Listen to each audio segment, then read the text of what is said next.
कैसे भाजपा ने इस दुनिया की सबसे बड़ी और सबसे असरदार वॉशिंग मशीन का आविष्कार किया है। सबसे बड़ी और सबसे असरदार वॉशिंग मशीन भाजपा ने बनाई है, लेकिन ये एक राजनीतिक वॉशिंग मशीन है। इस वॉशिंग मशीन में आप बड़ी बड़ी कंपनियों के मालिकों को डालो, शरद चंद्र रेड्डी जैसे शराब कारोबारियों को डालो, तो क्या बाहर निकल के आता है? बाहर निकल के आता है झूठे बयान और दूसरा भाजपा के लिए चुनावी चंदा। शरद चंद्र रेड्डी से 55 करोड़ रुपए लिए जाते हैं ईडी और सीबीआई की इन्वेस्टिगेशन के बाद। वहीं दूसरी तरफ देश के तमाम कलंकित नेता, जिन जिन के ऊपर गंभीर आरोप लगाए गए हैं, जिनकी प्रॉपर्टी सीज कर दी गई है, जिनके ऊपर कई सारे और मुकदमे चल रहे हैं, एक नहीं मल्टीपल, कहीं तो टेररिज्म से रिलेटेड भी, उनको भाजपा अपनी तरफ ला रही है ईडी और सीबीआई की इन्वेस्टिगेशन को रोककर, और फिर उन्हें क्लीन चिट दी जा रही है।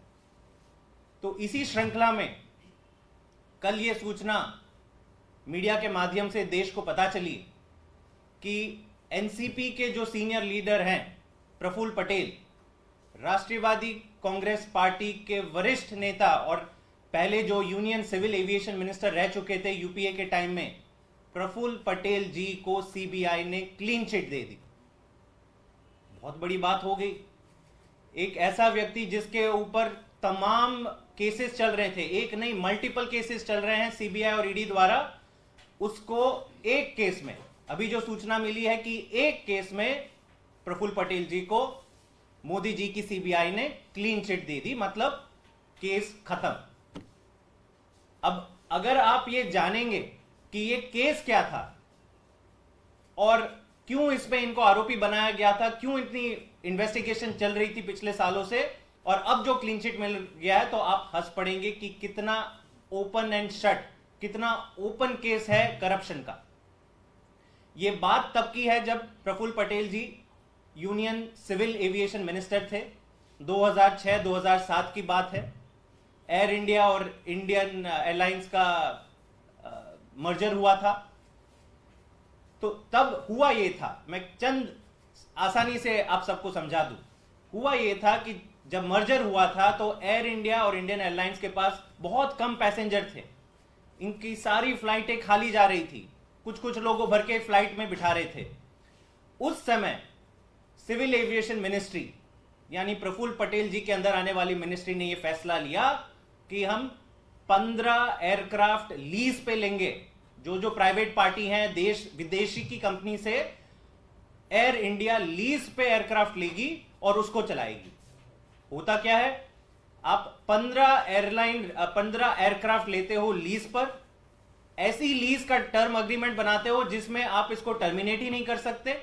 अच्छा, आपने 15 एयरक्राफ्ट तो लिए, लेकिन कहां पे उसे चलाओगे, पायलट क्रू कुछ नहीं फिक्स किया। लगभग ये 15 के 15 एयरक्राफ्ट लीज पे लिए जाते हैं, एयर इंडिया के बेड़े में बस रखे जाते हैं 5 साल तक, इनको मुश्किल से कोई चलाया नहीं जाता। ये सारी चीजें मैं नहीं कह रहा हूं, ये सीबीआई की एफआईआर और उससे पहले सीएजी की रिपोर्ट आई कि कैसे इस पूरे मैटर में इतनी बड़ी धांधली हुई है कि union civil aviation ministry 15 aircraft लेती है, कोई प्लानिंग नहीं होती है, ना उसको चलाया जाता। आप चलाओगे कैसे? वैसे ही आपके पास पैसेंजर कम है, आपकी जो खुद की फ्लीट है उसी में पैसेंजर नहीं जा रहे, तो 15 एयरक्राफ्ट में कहां से पैसेंजर जाएंगे? और ना कोई पायलट भी हायर होता है, मतलब आपने लीज पे रखी और साइड पे रख दी कहीं पे गैराज में अपने। और इसका अनुमान लगाया जा रहा है कि 840 करोड़ का नुकसान सरकारी तिजोरी को हुआ है। जनता के पैसों को लुटाया गया है कुछ चंद प्राइवेट कंपनियों के ऊपर, जिनसे ये एयरक्राफ्ट लीज पे लिए गए। दूसरी चीज भी निकल के आई कि आपने एयरक्राफ्ट लीज पे तो लिए, उसके साथ आपने कुछ और एयरक्राफ्ट खरीदने की भी प्लानिंग कर दी। तो जिस समय आपके पास इतने एयरक्राफ्ट हैं, खाली जा रहे हैं, आपने लीज पे भी ले लिए, साथों साथ आपने नए ऑर्डर भी प्लेस कर दिए। जो देश की जनता जानती है कि एयरक्राफ्ट, ये एयर इंडिया का बेड़ा गर्क करने में सबसे बड़ा योगदान किसका रहा, तो सरकार और सरकार के ऐसे मंत्री जिन्होंने कोई प्लानिंग किए बिना एयरक्राफ्ट लिए गए। और अब ये सीबीआई की एफआईआर में ही लिखा है कि इसमें कई मिडलमैन हैं, कुछ लोग हैं जैसे दीपक तलवार को कहा जाता है। ईडी खुद चार्जशीट में कहती है कि प्रफुल्ल पटेल जी के ये खास मित्र हैं, he is a dear friend of Praful Patel, और इन्होंने ये सारा लेन देन का पूरी प्लानिंग अरेंजमेंट करी। तो केस दायर हुआ मई 2017 में, सीबीआई ने केस दर्ज किया पहले। उसके बाद ईडी ने मनी लॉन्ड्रिंग के एंगल के हिसाब से अपना भी केस फाइल किया। जून 2019 में पहली बार प्रफुल्ल पटेल जी को समन किया जाता है ईडी के द्वारा। इस केस में एक बार समन किया गया, उसके बाद तुरंत बाद अगस्त 2019 में सीबीआई भी समन करती है प्रफुल्ल पटेल जी को इसी केस में। उसके बाद कुछ नहीं होता, पीछे से बातचीत चल रही है एनसीपी, अजित पवार फैक्शन की और भाजपा की। अंत पंत में जुलाई 2023 में जब अजित पवार गुट एनसीपी से अलग हो जाता है और भाजपा का अलायंस पार्टनर बन जाता है, उसके बाद एक समन नहीं जारी होता, कोई इन्वेस्टिगेशन नहीं होती इस मैटर में। और अब मार्च 2024 में यह खबर बात आती है कि इस मैटर को रफा दफा कर दिया गया है, सीबीआई ने इसकी क्लोजर रिपोर्ट फाइल कर दी है।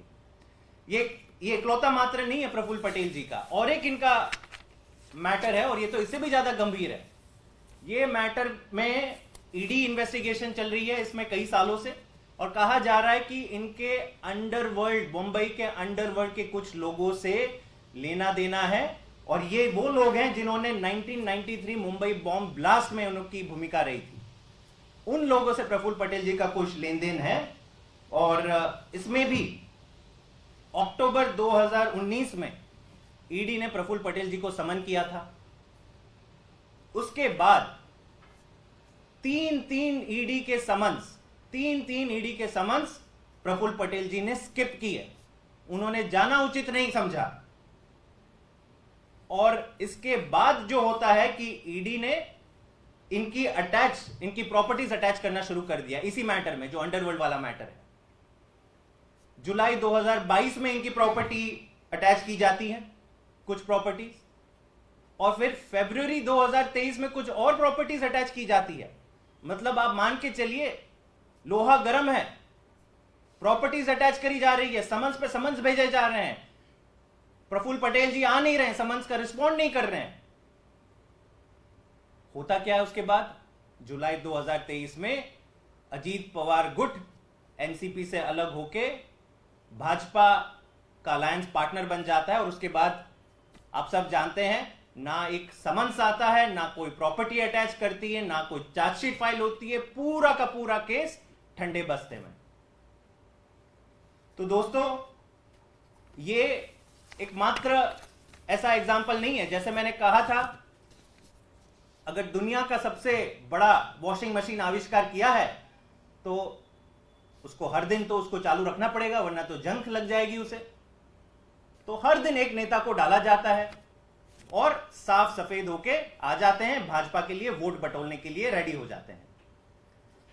कुछ ही महीनों पहले हमने और एक घटना सुनी, एनसीपी के और एक बड़े लीडर हैं छगन भुजबल, जिसपे गंभीर आरोप लगाए थे, भाजपा की ईडी सीबीआई नहीं लगाए थे। और उनका जब बेल एप्लीकेशन मुंबई के हाई कोर्ट में पहुंचता है तो ईडी क्या कहती है? ईडी कहती है कि साहब हमारी फाइल गुम हो गई है।